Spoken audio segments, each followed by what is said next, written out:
The message arrived at exactly 2:17 a.m., lighting up the dark bedroom with a quiet, merciless glow. Adrian Hale stared at his phone, his breath caught somewhere between disbelief and fear. The words were simple, too simple to shake a man who controlled billion-dollar deals with a flick of his pen, but his hands trembled as if he'd just lost everything. "I'm tired of waiting for you to see me. By the time you read this, I'll finally be free." For the first time in years, Adrian didn't know what to do. He sat up in the massive bed that had never truly felt shared. The house around him was silent, polished, perfect, just like the life he'd built. Just like the life he'd chosen over her. Lena Hale had been his wife for 8 years, yet she felt like a distant memory he'd never bothered to touch. Their marriage had begun with love, real love, the kind that made him skip meetings just to surprise her with lunch. But success came fast, and with it came distance. Adrian told himself it was temporary, just one more project, one more year, one more milestone. Lena understood at first. She always did. She stopped understanding when the dinners grew cold. When conversations turned into quick updates. When her voice became background noise to conference calls and emails. Adrian never noticed the exact moment she became invisible to him, only that she somehow did. Lena tried to talk. She tried to wait. She tried to be patient, then quiet, then strong on her own. She learned how to sleep beside a man who wasn't really there.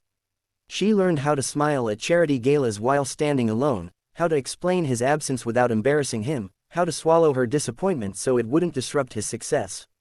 Adrian noticed none of it. In his world, silence meant peace. The text shattered that illusion.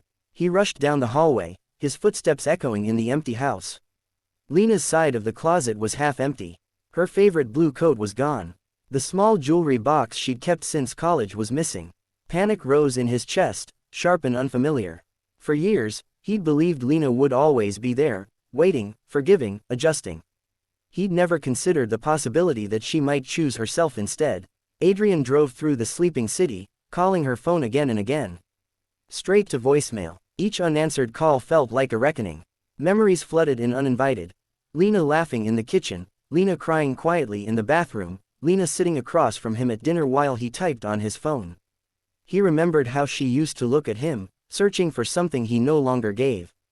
By morning, exhaustion weighed heavy on him. He found her at the small apartment she'd rented near the river, the place she used to say made her feel calm. She opened the door slowly, surprise flickering across her face before settling into something steadier. "I didn't think you'd come," she said. Neither had he. They sat across from each other in a space that was simple but warm, filled with sunlight and quiet dignity. It felt more like Lena than the mansion ever had. Adrian finally saw what he'd ignored for years, the strength in her tired eyes, the sadness she'd carried alone. "I didn't leave because I stopped loving you," Lena said softly. "I left because loving you meant losing myself." Her words struck harder than any accusation. Adrian tried to explain, to apologize, to justify the years he'd sacrificed their marriage for ambition. But excuses sounded hollow now. Success felt meaningless in that small room where he realized how little he truly knew about his own wife. Lena didn't ask him to change. She didn't beg. She didn't threaten. She simply told him the truth. She wanted a life where she felt chosen, not postponed. Adrian left that apartment a different man, one finally awake. For weeks, he made changes no one expected. He stepped back from work, canceled deals, shocked his board. He showed up, at therapy, at Lena's door, at moments he'd once ignored.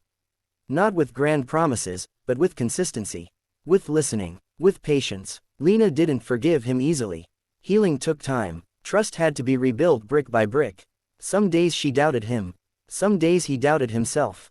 But for the first time, they were both honest. Months later, they stood by the river where she'd found her freedom. Adrian held her hand, not tightly, but with intention. "I see you now," he said. Lena looked at him, really looked, and smiled, not because she needed him, but because she chose him. The message that once froze Adrian became the moment that saved them both. It reminded him that love isn't proven by what you provide, but by how present you are. And sometimes, losing everything you took for granted is the only way to understand what truly matters. Because the greatest wealth isn't built in boardrooms, it's built in the hearts you choose not to ignore.